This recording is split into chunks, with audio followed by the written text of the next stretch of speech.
Olá pessoal, tudo bem? Que bom você estar assistindo esse vídeo aí.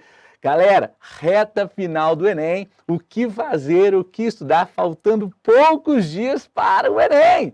Isso mesmo, preparei uma aula especialmente para você que está acessando esse vídeo e fala assim, o que eu devo fazer? O que eu devo estudar faltando poucos dias para o Enem?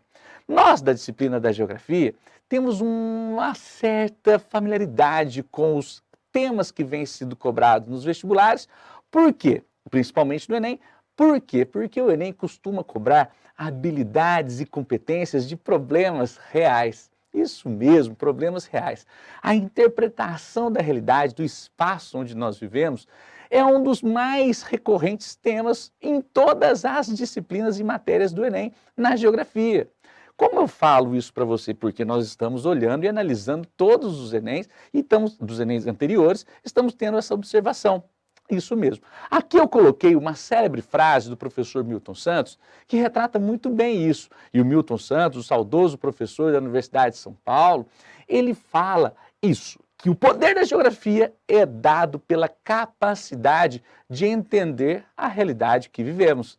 E o Enem busca isso de você, se você tem a capacidade de entender a realidade que vivemos nos mais diversos assuntos da geografia, tá bom? Gente, vamos lá. Eu dividi aqui essa aulinha revisional, o que fazer, o que estudar, faltando poucos dias para o Enem, em duas, Geografia Física e Geografia Humana. Na Geografia Física, aquela mais descritiva, né, que não tem como você ir para o vestibular, para o Enem, sem saber dos conceitos da Geografia Física, muito importante. Por exemplo, Geografia Física cai climatologia, geomorfologia, geografia ambiental e hidrologia. Climatologia, claro que costuma cair muito nos vestibulares e principalmente no Enem, clima do Brasil. Qual é o clima predominante do Brasil? Nós temos o clima tropical, é o predominante, mas temos também o equatorial e o subtropical.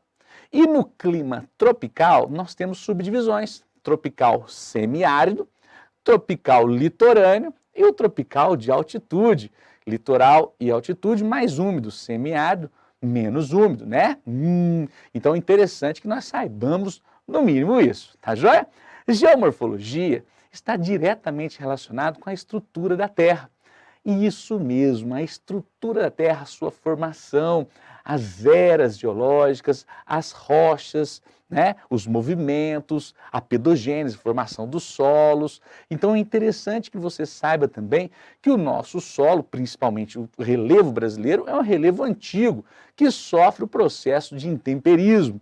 Então nós temos o nosso relevo antigo sofrendo o processo de intemperismo e a ação do tempo, da água, da chuva, são os maiores modeladores do nosso relevo, tá bom?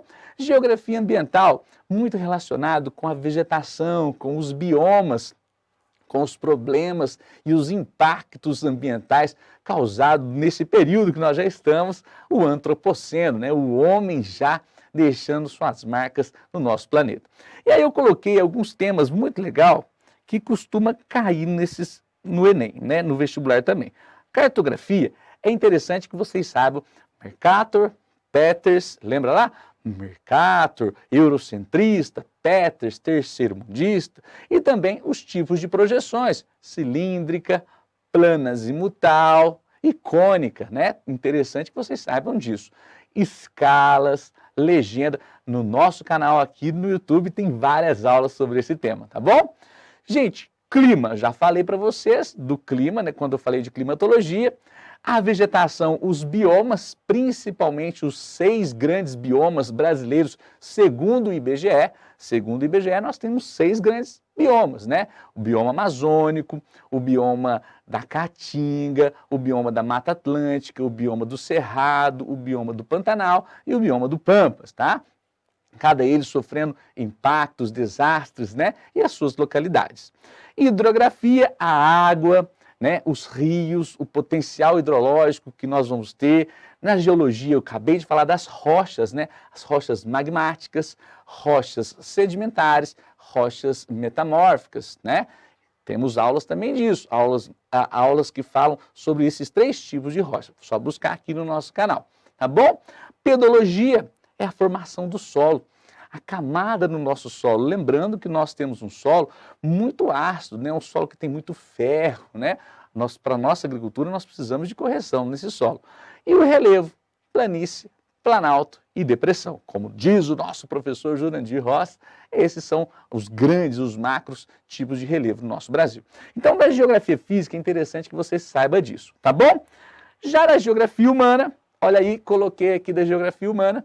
Na geografia humana, nós temos que saber da urbanização, temos que entender também o espaço rural, muito caído e muito cobrado nos vestibulares.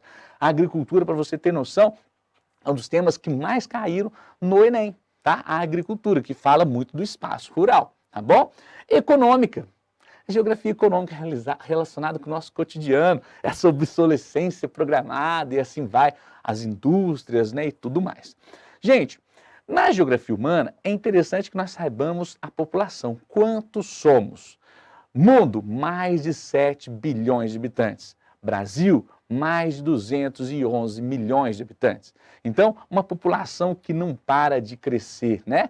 E o que estuda isso é a demografia. A demografia estuda a população através de pirâmides etárias, faixas etárias.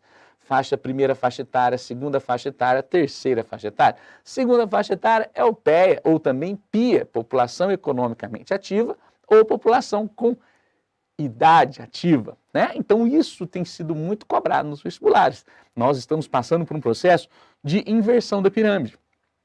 A pirâmide demográfica tinha uma base larga e o ápice pequeno. Agora nós estamos passando por um processo de transição, onde a nossa população economicamente ativa ou com idade ativa é a mais representada, tá bom? Falando de emprego, desemprego, relações de indústria, né? As revoluções industriais, estamos vivendo um período de desindustrialização aqui no Brasil, principalmente no Brasil, onde as indústrias estão indo para outros países periféricos em busca de melhores condições para aumentar o seu lucro, né? Reduzir o custo, né? Então é muito interessante nós observarmos esse papel de primarização. Nós estamos dando mais ênfase na primarização do nosso setor da economia, tá? As indústrias dos modelos de produção fordista, taylorista, volvismo e toyotismo. É muito interessante que nós saibamos disso, tá? Fontes de energia. As fontes de energias renováveis. A cada dia que passa, nós estamos buscando melhorar as nossas fontes de energia. E aí nós estamos buscando fontes eólicas, os nossos parques eólicos no Nordeste, principalmente no Nordeste, né? Nós temos também no extremo sul brasileiro, mas no Nordeste é que tem em maior quantidade os painéis solares fotovoltaicos crescendo, as nossas usinas hidrelétricas, fontes renováveis limpas, mas que causam impactos socioambientais pela inundação das suas represas, dos seus reservatórios, né? Gente, multipolaridade e unipolaridade, questão de mundo, né? A relação da China e dos Estados Unidos, a China saindo, né? Começando a se tornar a potência mundial. Muitos estudiosos falam que em 2028 ela já vai ser a primeira potência mundial, nessa relação de briga comercial que existe entre ela e os Estados Unidos. China versus Estados Unidos, onde a tecnologia 5G está em disputa, né?